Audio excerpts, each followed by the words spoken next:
One sentence from him, the wedding is postponed. Don't ask. Left me standing outside our wedding apartment on the eve of the ceremony, hearing with my own ears as he and his mistress discussed switching the bride on the wedding day. I didn't barge in and make a scene. Instead, I recorded every word they said, transferred out the money that belonged to me from our joint accounts, and on the very day he proudly married his true love, I walked alone into the civil affairs office and got married to someone else. My phone lit up. A text from Charles. Just 7 words, the wedding is postponed. Don't ask. I stared at the line for 3 seconds. Tomorrow was supposed to be our wedding day. My gown was hanging in the walk-in closet. 300 invitations had been sent. Wedding favors filled half the guest room. I put my phone down and walked into the kitchen. Soup. He loved the chicken soup I made. Said it warmed his stomach better than anything from a 3 Michelin star restaurant. I sliced ginger, blanched the chicken, let it simmer over low heat. The clock on the wall pointed to 1 a.m., the last act of tenderness from a rational woman. I poured the soup into a thermos and drove to the wedding apartment. The key slid into the lock. Before I could turn it, laughter spilled out from inside. You've got some nerve, swapping out the bride and everything. A man's voice. Jason, Charles's business partner. I stopped outside the door. Ivy's wearing a wedding dress tomorrow. You sure everything's handled on your end? Another voice asked. Relax, Charles said, calm as if he were discussing contract terms. Sophia is good for marriage. Ivy is good for love. I know the difference. The thermos in my hands began to burn. Having Ivy meet Sophia's parents was genius. Your mom even said, "What a gentle daughter-in-law. Ha ha ha, she's busy with work." Made things easier. Charles replied flatly, just switching people at the ceremony. Same process. Whoever leaks this loses their resources. I leaned against the wall. No tears. No shaking. I wasn't even breathing faster. I took out my phone and turned on the recorder. Sentence by sentence. I recorded everything. They said Ivy was the one he wanted to marry. They said I'd been sensible, low maintenance, easy to arrange these past 3 years. They said the wedding was just a formality anyway, both families' interests were already tied together. I looked down at the thermos. Then I turned around, went downstairs, and threw it into the trash. Soup spilled everywhere, like some kind of offering. The phone was still recording. I walked into the garage, got into the driver's seat, and listened through the final part in full. Sophia doesn't need handling. She's rational, she won't make a scene. I hit stop, and laughed. Right, I'm rational. So what should I do now? Cry? Yell? Burst in and tear everything apart? No. I started the car and drove into the night. The first counterstrike began right then. I didn't catch them in the act. I listened to the verdict in its entirety, and the judge would be changing very soon. At 9 the next morning, Charles called. Sophia. About postponing the wedding, don't overthink it, he said, his voice carrying that familiar fatigue. Emergency surgery last night. I'm still dealing with it. I held the phone and thought of a year ago. Our anniversary. I'd booked a revolving restaurant. He texted, patient critical. Can't make it. I waited until the restaurant closed. The next day he showed up with a bouquet and spent the whole day shopping with me. I was so touched I almost cried, thinking how good he was, so busy, yet still making it up to me. Now that I think about it, the flowers probably came from the shop outside the hospital. And while we shopped, he was constantly replying to messages. The lowest cost stabilization plan. Sophia? Are you listening? His tone edged into impatience. I am, I said. Did the surgery go well? He paused, clearly not expecting me not to cry or argue. It was fine. About the wedding, postponed is postponed. I cut him off. Focus on your work. I hung up. I didn't add, like I usually did. Remember to eat. I didn't ask if he was coming over tonight. On the fridge was the wedding countdown, D0. I tore it down and crumpled it. Memories began dismantling themselves automatically. The past 3 years. Every time I'd been understanding, when he broke plans. I said, work comes first. When he forgot my birthday. I said, it's okay. When he chatted late into the night with female colleagues. I said, I trust you. I had been trained into a perfect template, and he was using that template to marry another woman. My phone buzzed again. Mom, sweetheart, why can't we reach the makeup artist? What time is the pickup tomorrow? I took a deep breath and typed, Mom, the wedding is cancelled. 3 seconds later, her call came crashing in. I declined it and sent another message, I'll explain later. I'm handling something. Then I powered off my phone. I walked into the closet. The wedding dress was dazzlingly white.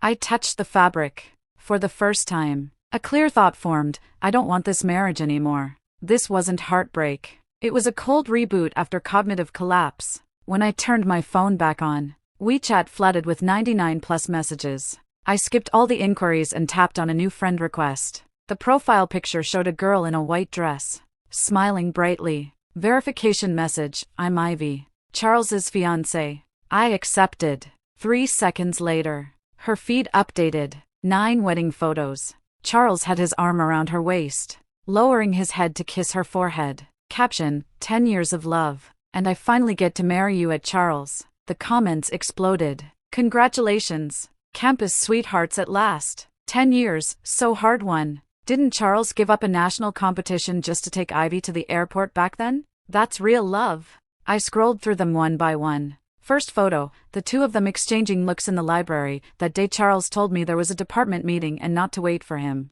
Second photo, watching the sunrise by the sea. That day I had a 102 degrees Fahrenheit fever. On the phone he said, call a cab to the hospital yourself. Don't bother me. Third photo, dinner with both families. Ivy sat where I should have been. Charles's mother had her arm around Ivy's shoulders. So that was it. Every I'm busy. Every overtime. Every surgery, all the same answer. I was never the choice.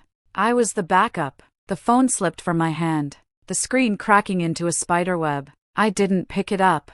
I walked into the study, turned on my computer, and pulled up every shared asset, joint savings, investment accounts, the purchase contract for the apartment, the wedding booking lists. Then I opened the audio files, converted them to text, and backed them up to 3 different clouds. By the time I finished, it was dark outside. My stomach cramped. I realized I hadn't eaten all day. When ordering takeout, my finger paused for 1 second over Charles's number. Then I blocked it. Emotions sealed. Execution phase initiated. The original wedding date, 2 p.m. I went to the hotel, hid on the second floor of a cafe across the street. By the window, the wedding car arrived, a white Rolls-Royce. License plate with the numbers I had picked. Charles stepped out, wearing the suit I had chosen. Then he turned and reached out. Ivy stepped out, the train of her wedding dress long, veil covering her face. Guests clapped and threw petals. I heard the MC's voice over the speakers. This couple met on campus and have been in a 10-year love story, my story. The childhood stories, dating details, and future home fantasies I'd shared with Charles had now become their love story material. I sipped my coffee, bitter, acrid. My phone vibrated, a bank notification. The funds in our joint account that belonged to me had all been transferred to my personal account. Time of transfer, late last night. Charles hadn't noticed yet. He was walking toward the ceremony hall, arm around Ivy's waist. I put down the coffee, paid, and left. Navigation set, City Hall. Original plan, wedding today. Get the marriage certificate with Charles tomorrow. Now, I stood alone in the hall of the Civil Affairs office. Crowds of couples, all paired up. I queued like an anomaly, until a voice called from behind, Sophia? I turned. Evan stood there, suited and polished, holding a briefcase. College classmate, law school standout, had confessed to me the year we graduated. I'd rejected him. He went abroad for further studies. It's really you. He walked closer, brow slightly furrowed. You don't look well. I'm fine. I looked away. Charles? He asked. Wasn't today supposed to be your wedding? I looked up at him, cancelled. Evan paused a few seconds. Then he said, I've never married. I said nothing. Actually, I came here for some paperwork, but I saw you coming from the hotel. I followed, just in case. His tone calm. So? He pulled a household registration book, Huku, from his briefcase. Do you want to marry me? I froze. I'm not joking. He met my eyes. You need to change your legal status immediately. I need a lawful spouse to handle a family trust. Mutual benefit. No emotional ties. 3-year term. Divorce afterward. Property separate. I'll compensate you. My phone rang. Charles. I hung up. Rang again. Hung up. Third time. Evan held out a hand. Do you want me to handle it? I shook my head and answered. Sophia, where have you gone? Why is the wedding suite empty? Charles's voice was angry and panicked. We're done, I said. What are you doing? The wedding's just postponed. Come back. Let's talk. No talking. I cut him off. Congratulations on your marriage. Hung up.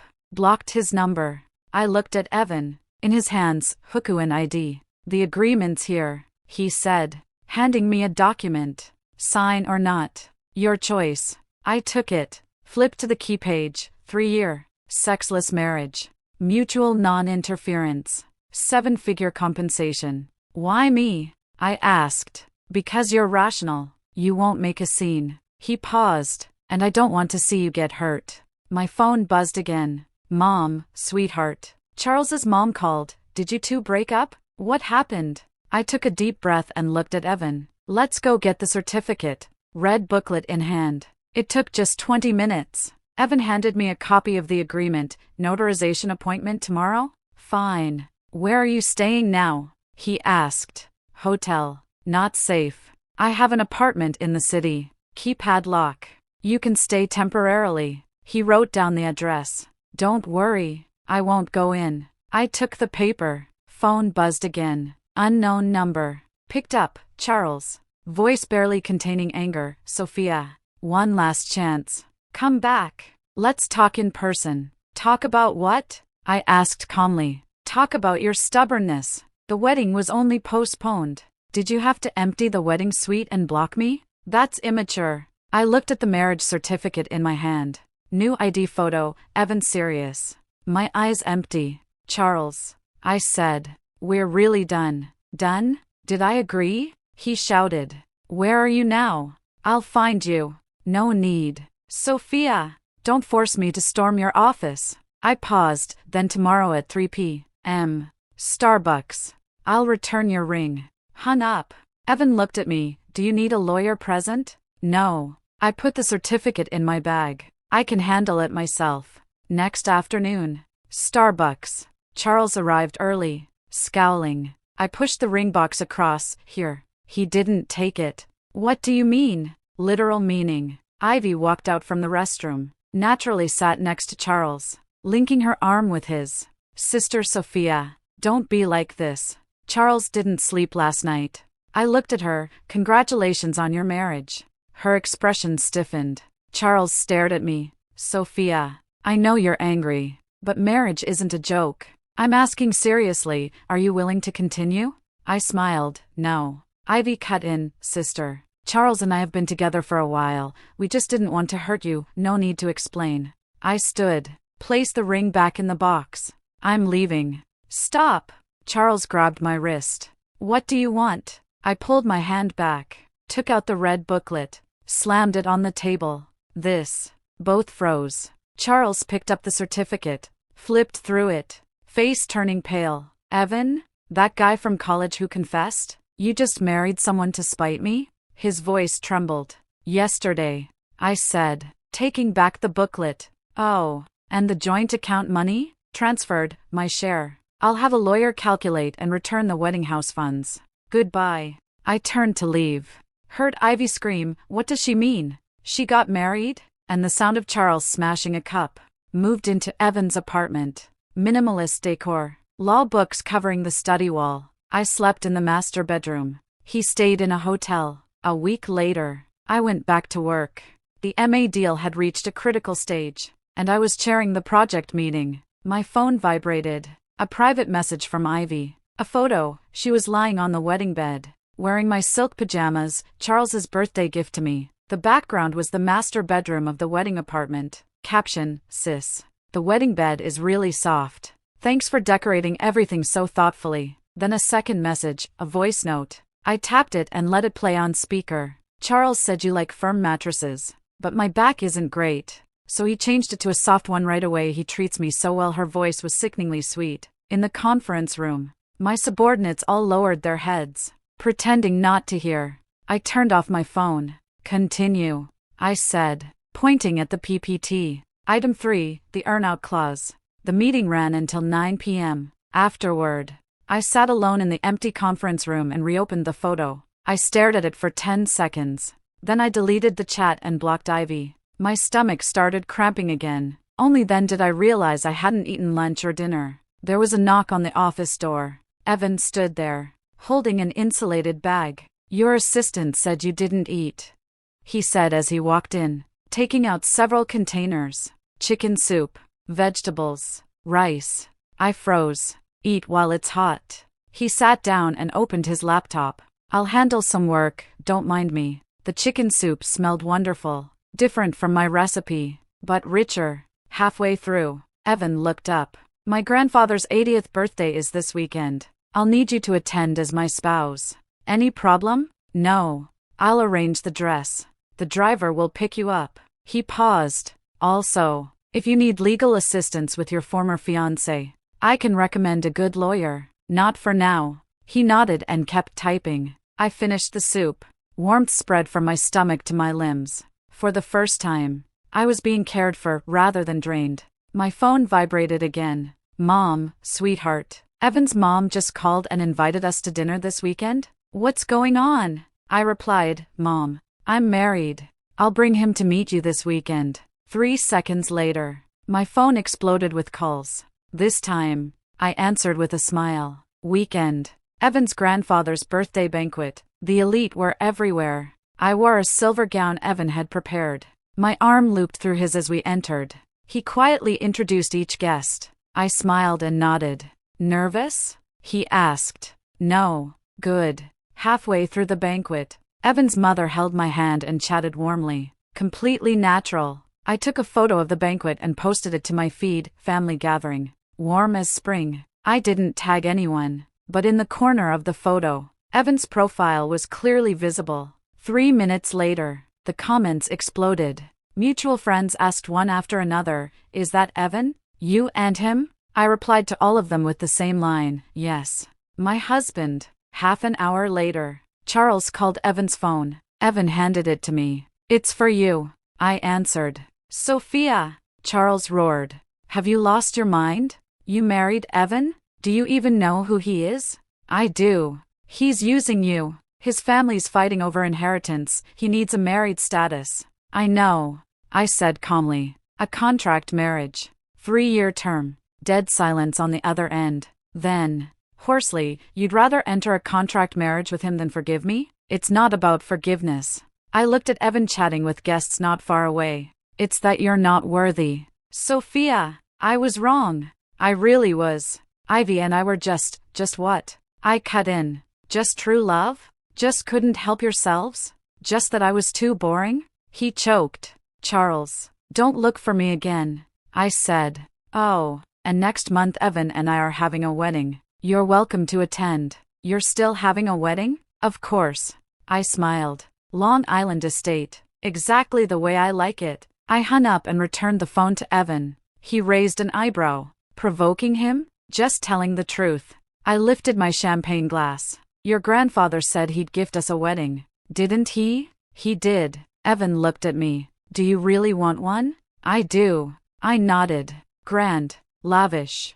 I want everyone to see it." He was silent for a moment, then raised his glass. "Then we'll do it." That night, gossip spread through social media. Sophia marries into a wealthy family at lightning speed. Her former fiancé causes a drunken scene at the airport and is taken away by security. When I saw it, I was trying on wedding dresses. The designer knelt on the floor adjusting the hem. Evan sat on the sofa flipping through a magazine. My phone lit up. A text from an unknown number, "I'll be at your wedding." I didn't reply. I simply told the designer, "Take the waist in a bit more." I wanted the most beautiful battle armor. Wedding day. Long Island estate. Lawn. Flowers. White drapes, everything I'd once described to Charles. Only the groom had changed. In the dressing room, Mom helped me put on my veil. Her eyes read, "Sweetheart, as long as you're happy, I will be." Evan knocked and came in, impeccably dressed. He handed me a velvet box. Inside was a diamond necklace. "My mother's," he said. "I'm lending it to you for the day." I looked at him. "Thank you." "You're welcome." He paused. "He's here." "I know." The ceremony began. I took my father's arm and walked toward Evan. The seats were full, the gazes mixed. Halfway down the aisle, someone burst in through the side door. Charles, unshaven, suit wrinkled, clutching something in his hand. Security moved to stop him. He shoved them aside, rushed to the center of the aisle, and dropped to one knee. The entire venue erupted. He held up the ring box, the one I'd returned to him. Sophia, I was wrong. His eyes were red. I shouldn't have lied to you. I shouldn't have married someone else. I love you. I only ever loved you. Please, come back. I stopped walking. My father looked at me, tense. Evan stood there, calm and unmoved. I let go of my father's hand and walked up to Charles. He looked up at me, eyes full of hope. I bent slightly and whispered, Charles, this ring, you picked it out of the trash. Didn't you? His face stiffened. I saw Ivy throw it away. I stood upright. Do you think I'd ever take it back? I raised my voice so everyone could hear. Your new wife Ivy is in the hospital, 8 weeks pregnant. The child is yours. You left her alone there, yet came to my wedding to play the part of a devoted husband. Don't you think that's ridiculous? The guest seats murmured in commotion. Charles remained kneeling, utterly drained, like all his strength had been sucked away. I turned and walked to Evan. He held out his hand.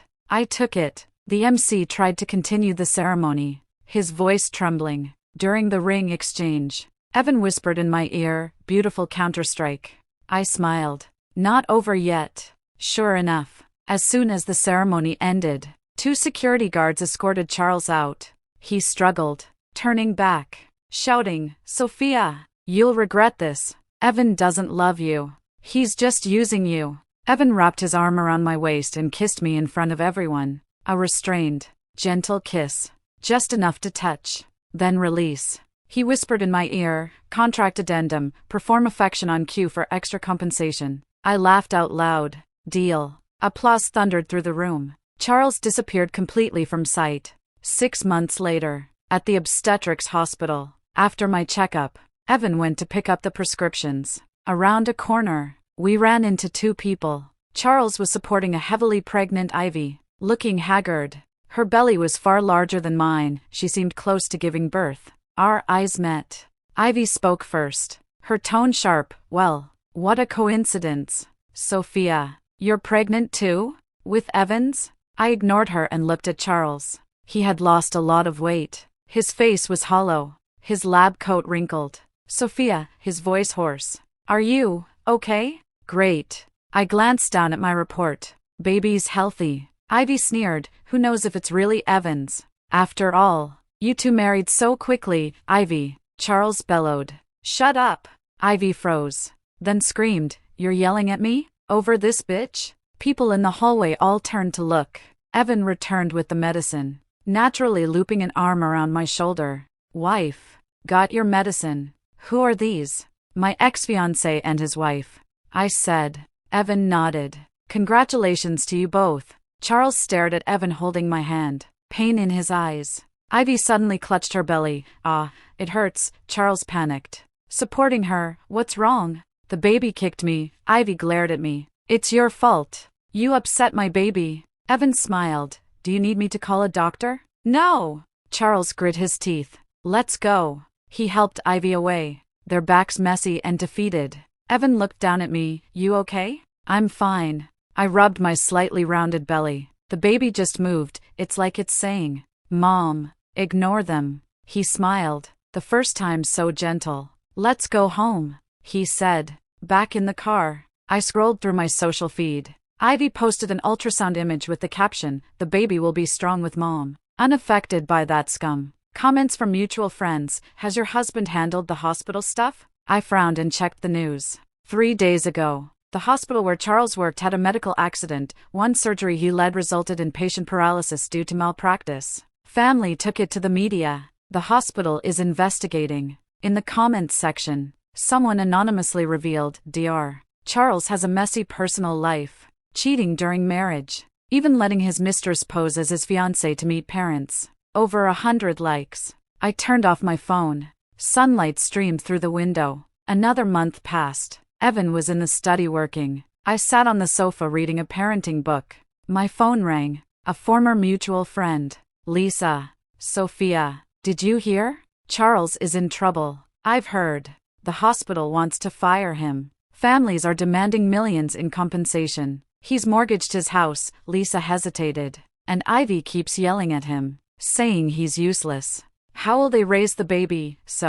I asked. Can you help him? After all, you two once loved each other. No, I said calmly. Sophia, he's really suffering. Ivy keeps yelling at him, saying he's nothing compared to you, that he deserves this. Lisa. I cut her off. His suffering is his own choice. My compassion is expensive. I hung up. Evan peeked from the study. Do you want me to deal with the harassment calls? No. I put down the book. I can handle it myself. The next day, the news updated. Dr. Charles was officially fired. His medical license revoked. Facing massive compensation. Ivy posted a long Weibo post crying, married a scumbag. Ruined my life. Cold treatment during pregnancy. And now I have to pay his debts. Comments split. Some sympathized with her. Others exposed her as complicit. That evening, a courier delivered a file. Inside, a handwritten letter from Charles. 10 pages. Messy handwriting. Full of regret. He claimed he loved me the most. Marrying Ivy was a lapse in judgment, and now he was facing his consequences. He begged me to lend him money to get through it. Last line, if you're willing, I can divorce immediately, and we can start over. I fed the letter into the shredder. Then I messaged Evan, what do you want for dinner? I'll make soup. He replied instantly, anything you make is fine. Less salt, for the baby. I smiled. I realized the truth. Real marriage isn't about grand gestures, it's in caring over every meal and every small detail. 7 months pregnant. Evan accompanied me to a maternity store. When we came out, we were stopped in the parking lot. Charles. He wore a worn jacket, greasy hair, clutching a velvet box. Sophia, his voice choked. I've been waiting for 2 hours. Evan stepped in, shielding me behind him. Is there a problem? I just want to say a few words to her. Charles's eyes were red. Please, Sophia, just 5 minutes. I patted Evan's hand. Go wait in the car. Evan frowned but nodded and walked a short distance away, keeping us in sight. Charles collapsed to his knees. I was wrong. I really was wrong. He opened the box. The ring. I cleaned it, disinfected it. Sophia, I'm divorced. Ivy terminated the pregnancy and ran. I have nothing left. Only you. I stared at him quietly. Did you ever love me? I asked. Love? Of course I loved you. What did you love? I continued. Was it the me who cooked soup for you and waited at the door? The me who was sensible and never made a fuss? The me who sued your parents and managed social obligations for you? He froze. You loved my service. Not me. I said softly. Now that service is over. You feel pain. That's not love, it's withdrawal. No! Charles. I interrupted. I stopped feeling pain long ago. From the day I got my certificate at the Civil Affairs office. You were deleted from my life. He knelt on the ground. Tears and snot mingling. Evan came over. Wrapped his arm around me. Time to go home. The doctor said you shouldn't stand too long. I nodded and turned. Charles shouted from behind, Sophia, you'll regret this. One day you'll understand, no one will ever love you more than I do. I didn't look back. In the car, Evan helped me buckle up. Don't take his words to heart. He whispered. I won't. I touched my belly. The baby just kicked. It's like saying, Mom made the right choice. He smiled and started the car. In the rearview mirror, Charles was still kneeling, like a forsaken statue. A month before my due date, college reunion. I attended, big belly and all, with Evan by my side. Someone mentioned Charles. Did you hear he went to a small hospital in a third-tier city? Pays like nothing. Ivy ran off with his last bit of money. Didn't she? Serves him right. Remember how cocky he was. Swapping brides at the wedding? Now karma's here. Sophia's amazing, married so well in a flash. I quietly ate. Evan carefully picking bones out of fish for me. No one knew about our contract marriage. Over the past 6 months, he had accompanied me to prenatal visits, learned about childcare, massaged my cramped legs at night, Outside the contract, a silent understanding had grown. After the reunion, the class monitor whispered to me, "Sophia, Charles asked me to tell you he can't go on, he wants to borrow 100,000 yuan from you." I set down my juice. "Class monitor, we're long done." I know, but he can survive. Apply for aid, deliver takeout, do anything. I looked at the monitor, but his problems are none of mine. The monitor sighed. "Understood. Won't mention it again." On the ride home, Evan said, "You're harsher than I imagined." "Not harsh," I said, rubbing my belly. "Just clear-headed. Help him once, and he'd cling to me forever." "Smart." He nodded. "After the contract expires, if you want to renew, we can negotiate terms." I looked at him. The streetlight glinted across his face, outlining his features. "Why would you want to renew?" I asked. "Because." He paused. "Living with you feels comfortable." I said nothing. I just placed my hand over his on the steering wheel. He didn't pull away. A week early, contractions hit at 3 a.m. Evan calmly grabbed the hospital bag, helped me into the car, ran 2 red lights on the way. In the delivery room, the pain tore through me. He held my hand and said, "Breathe. Follow my rhythm." In, out, the nurse laughed. The dad's calmer than the mom. 8 hours of labor. At the final moment, exhausted, the doctor said, "Hair's showing. Keep pushing." "Mom," Evan whispered, "Sophia, you're the strongest woman I've ever seen." Just that sentence, and I found strength. I pushed. The baby's cries filled the room. "A girl. 6 pounds, 8 ounces, the nurse said, showing her to me. A tiny, wrinkled bundle nestled against my chest. I cried. Evan's eyes were wet too. He kissed my forehead. "Good job, wife." That word, wife, carried no pretense for the first time. Discharged. Home. Mom came to help with confinement. Evan hired a nanny but still carried the baby after work. Changed diapers. Burped her. Skilled like he'd been trained. We had a low-key 1-month celebration. After guests left, Evan handed me a document. "New agreement," he said. 3-year renewal. "You set the terms." I opened it. Many blank spaces. "What does this mean?" "It means," he said, looking at our sleeping daughter in the crib, "I want this home to be real." I didn't answer immediately. I only asked, "Do you love me?" "I don't know what love is," he said honestly, "but I know I want to come home to you and our daughter every day. I want to protect you both. Make sure you're well. Does that count?" I smiled. "It does." I signed my name. That evening, a message from an unknown number: "Heard you had a daughter. Congratulations. I'm getting married next month. She's from the countryside. Doesn't mind my being poor. Sorry for what happened before." Charles. I didn't reply. Deleted the message. Held my daughter and nursed her. Outside, the moonlight was gentle. At her 100-day celebration, Evan and I held a private wedding for close family and friends. I wore a simple white dress. He a matching suit. No MC. We made our own vows. "Evan, thank you for giving me an out when I was at my lowest." "Sophia, thank you for letting me into your life." Our daughter cooed in my arms as we exchanged rings. For the family photo, Evan held my shoulder. I held our daughter. The print hangs in the most prominent spot in the living room. Sometimes, late at night, I think of that 1 year ago, standing outside the wedding suite, holding cold soup, hearing their laughter inside. If I had stormed in, tearing everything apart, I might have cried, begged, compromised, and kept living a lie, waiting for someone who would never love me. Fortunately, I chose to turn around, chose reason, chose the hardest but right path. The recordings from that night are still in my phone, backed up to the cloud, never listened to again. Some pain doesn't need to be relived. Some wrongs don't need to be carried for life. Evan came out from the study with warm milk. "Not sleeping yet?" "Almost." I took the milk. "How's the baby?" "Just fed. Sleeping." He sat beside me, holding my hand. "Next week you return to work. The nanny's all set. Don't worry." I leaned on his shoulder. "Evan, if you hadn't shown up at the civil affairs office that day, what would I be like now?" He paused, then said, "You'd still be fine. Because you're Sophia, rational, clear-headed, always choosing what's best for yourself."